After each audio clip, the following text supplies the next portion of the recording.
Declaramos este día, amigos, hermanos, que es un gozo que Dios el Padre, a través de Cristo su Hijo, nos permita compartir su palabra. Es una bendición. Mostramos nuestro agrado, nuestra bendición en esto. Estamos de verdad gozosos. Gozosos de que el Señor en su misericordia nos considere. Y si a Él le place, llegar a ustedes con esta palabra del Señor, entonces aumenta el gozo en nuestro corazón. Deseamos que el Señor les bendiga, que el Señor les visite hoy, que el Señor trate con sus vidas, a fin de que haya paz en ustedes y que se manifieste lo de Cristo en sus hogares. Quiero invitarle a que comparta conmigo una porción de la palabra del Señor. Por favor, si puede abrir las Escrituras, digo abrir, luego vamos a leer lo que corresponda. Abrir las Escrituras en el segundo libro de Samuel, segunda de Samuel, capítulo 2, por favor, mantenga allí abierto, segunda de Samuel, capítulo 2, porque quiero permitirme en 2 minutos previos para hacer notar algo. Israel había pedido cambio de gobierno a Samuel, al profeta. Y Dios autorizó que fuera nombrado el primer rey Saúl allí en Israel. Saúl desobedece a la palabra de Dios. Dios dice que se busca un hombre conforme a su corazón y nombra a David. Y unge a través de Samuel, unge a David como rey para Israel. El punto es que cuando David es ungido por rey para Israel, seguía gobernando Saúl.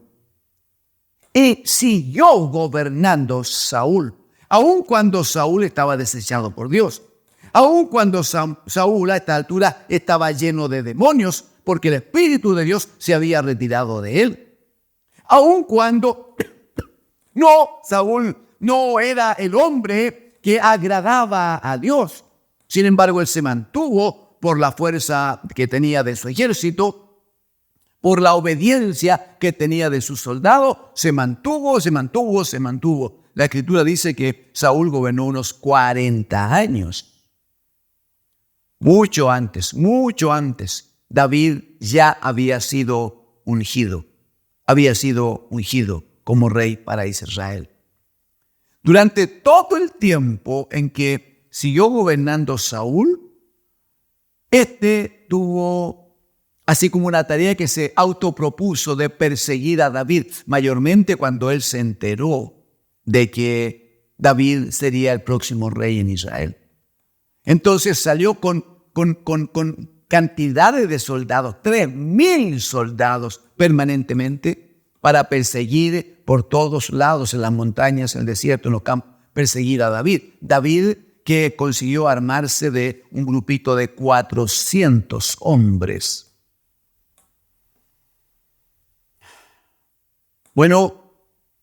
Pasa el tiempo y Dios decide ya que debe terminar esto. Llevaba varios años que David andaba huyendo. Su vida era huir de Saúl, su más grande enemigo. En este tiempo, David vivió en el desierto años. Vivió en la montaña, largos tiempos.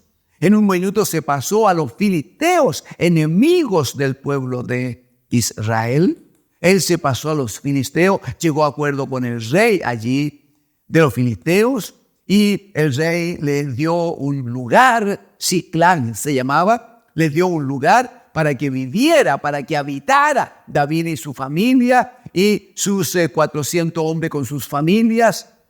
Y allá pasó años.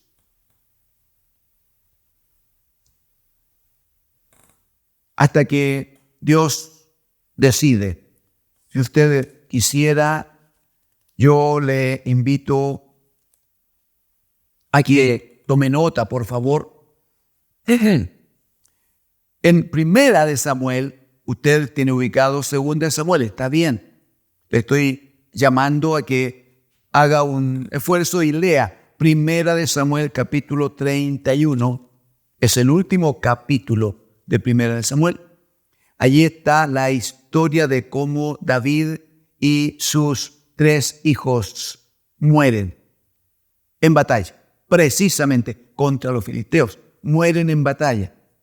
Y lo triste que fue la forma en que Saúl muere. Triste. Inmediatamente enseguida, del capítulo 1 de 2 de Samuel, David tiene un gesto propio de un hijo de Dios. Llora, lamenta, endecha, hace poemas y cánticos de lamento porque había muerto el rey. Él dice, el ungido de Jehová había muerto. Cuando David sabía que la muerte de Saúl era como una victoria para él, porque no tendría un enemigo que lo persiguiera, no tendría un enemigo que buscara su vida.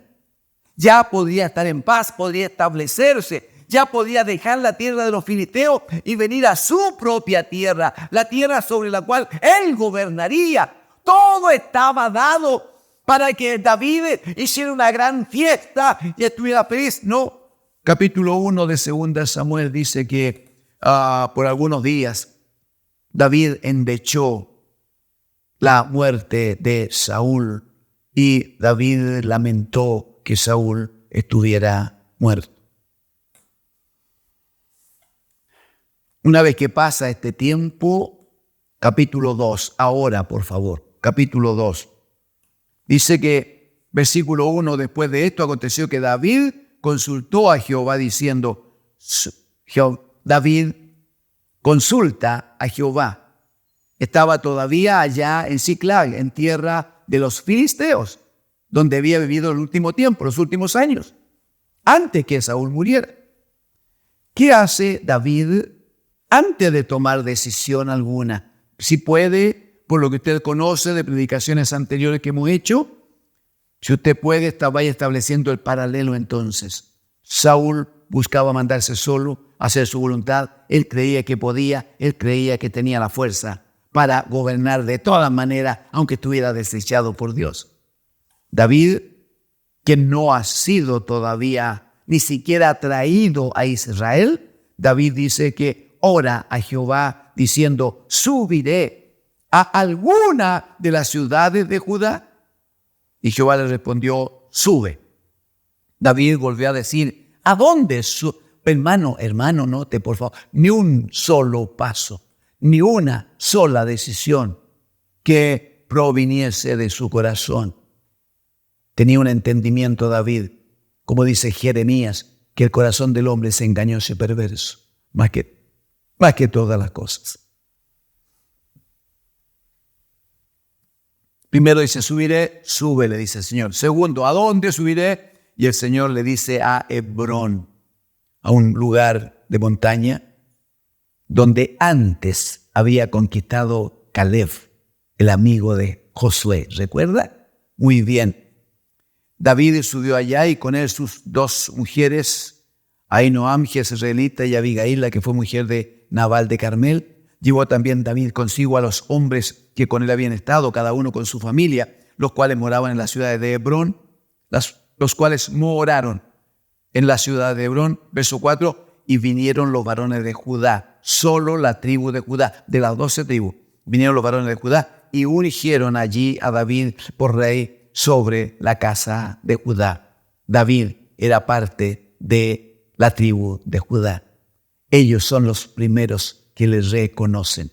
Ellos son los primeros que le reciben. Ellos son los primeros que le declaran rey sobre Judá. Si usted me acompaña, capítulo 5 de 2 de Samuel, capítulo 5, dice, vinieron ahora todas las tribus de Israel a David en Hebrón y hablaron diciendo, henos aquí, hueso tuyo y carne tuya somos. Y aún antes de ahora le dicen, como reconocimiento, ¿no? Cuando Saúl reinaba sobre nosotros, eras tú quien sacabas a Israel a la guerra y lo volvías a traer. Además, Jehová te ha dicho, tú apacentarás a mi pueblo Israel y tú serás príncipe sobre Israel. Vinieron pues todos los ancianos de Israel al rey en Hebrón, donde estaba. Y el rey David hizo pacto con ellos en Hebrón delante de Jehová y ungieron a David por rey sobre Israel. Versículo 4 no es menor. Dice, era David de 30 años. Era David de 30 años cuando comenzó a reinar y reinó 40 años. Y reinó 40 años. Quiero, si puedo, decir que este rey David, que al examinar su vida, al examinar su desempeño, al examinar su unción, David fue claramente un hombre ungido por Dios, tal como luego en el capítulo 4 de Mateo,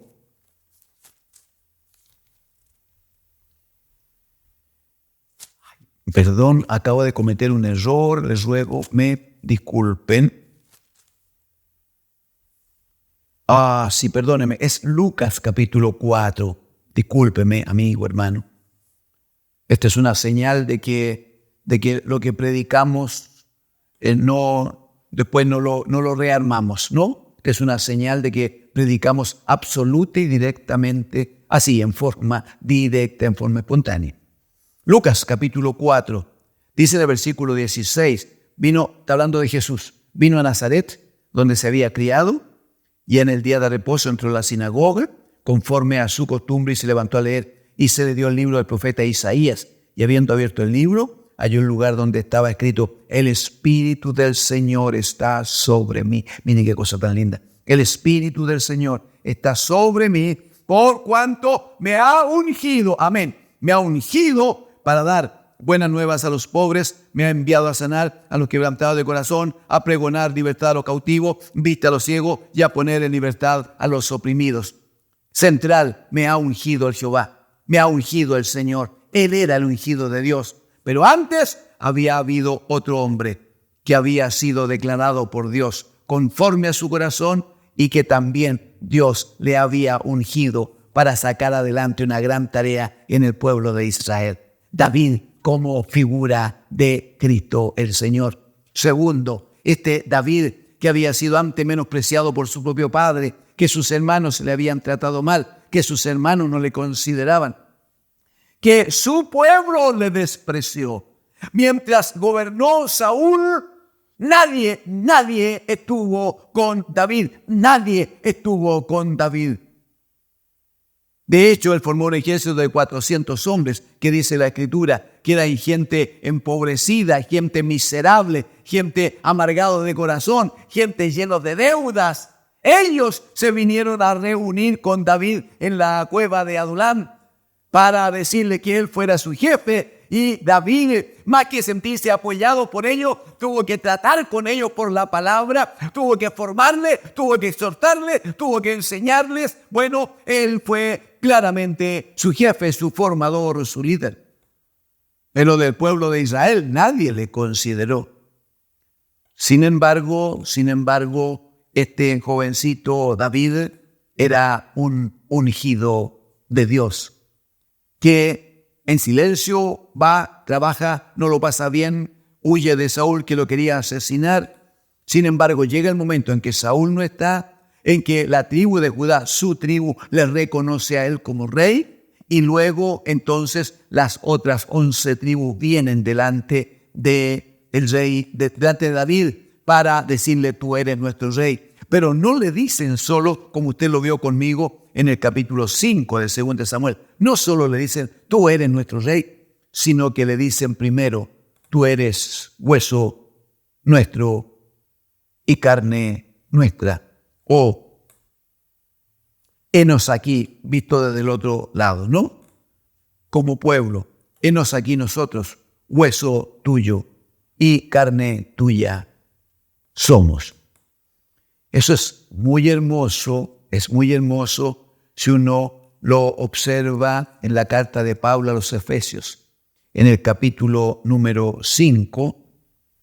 En el capítulo número 5 va a decir en el versículo 30, hablando de Cristo, dando testimonio de Cristo, Pablo dirá, porque somos miembros de su cuerpo y de su carne y de sus huesos. Somos miembro de su cuerpo, de su carne, de su hueso.